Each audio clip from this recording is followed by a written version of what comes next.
Welcome subscribers and non-subscribers. So in this video we're going to talk about support and resistance, and this is just like a continuation of this video.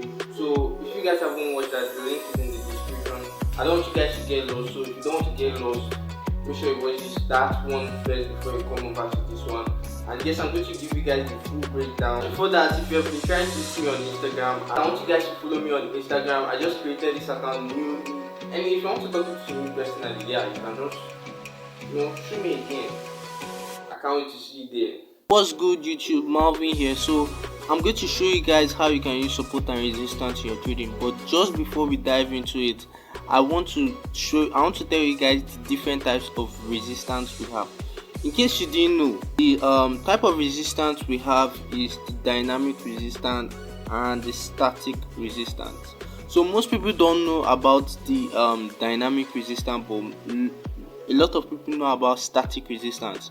But here I'm going to show you about dynamic resistance. So dynamic resistance is the resistance that move along with the markets. So an example of an example of an indicator that shows you the dynamic resistance is the moving average. That's why the moving average is one of the most used indicator, because it actually shows you the resistance or the support as the market is moving. But in terms of static resistance, the resistance is just there at a certain point or at a certain price. So basically what I'm going to be doing here is that I'm going to be analyzing my chart with both these types of support and resistance, the dynamic and the static resistance. So as you can see here, I'm on the daily time frame. So what I actually advise people to do is that whenever you want to start trading, make sure you look at the bigger picture of things. That is by starting with the daily. I don't know, I'm a day trader, so, and sometimes I do swing trading. So yeah, what you have to do is that you have to look at the bigger picture of things. So we're going to plot out first of all our static resistance, and then we're going to upload our dynamic resistance. So first off, you can just use any tool that you like that you can use to mark up your static resistance. That is how to mark up. In short, how to mark up your static resistance is finding a common place where the market reacts. You understand? Where you see either a bounce, where the price of the market bounces off. So you need to take account of that, of that spot there. So I found out a spot right here, which is this zone here. So I'll just have to draw my line to it. Although I know you're saying price broke this resistance and stuff like that. So but you have to know that it's not exactly at that price, so it's around that price. If you guys have read this trading book, I've forgotten the name of that book, but checking the link in the description, I'll put that book that I just called out now. So as you can see here, the market reacted at this point and this point. So although the market broke this zone here, but you can see that same force, that same support force was at the market. That led price push up back again. Or you can simply say this is where the banks want to do some fake outs and stuff. But you can see in this area here, there is a complete reaction of the market. The resistance was being respected.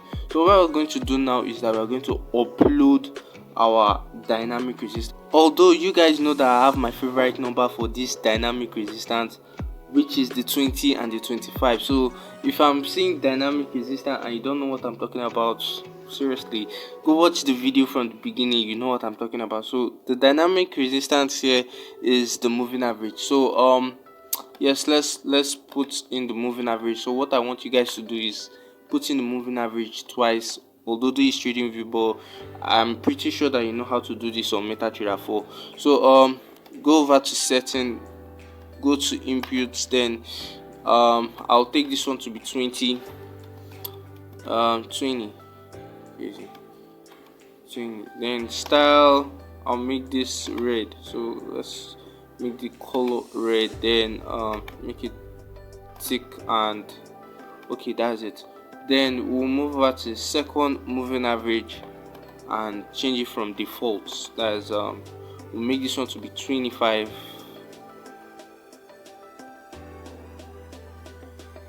Yes, then we'll go over to the style and try to change colors here. So we'll make this one yellow and try to thicken this a little bit. So that's it, and then hit the OK.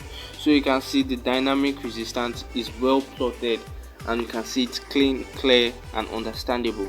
So you can see how the market is reacting from the daily time frame to this point. So looking at this point in the market, we know that in the daily time frame, EURUSD is changing from a downtrend to an uptrend. How did I know about that? Because price has literally gone above the 2 moving average just after hitting the static resistance. So what we want to do is that we want to go over to a smaller time frame. If you're going to trade on the smaller time frame, to look for entries in the market through that way. So basically I'll just delete this stuff.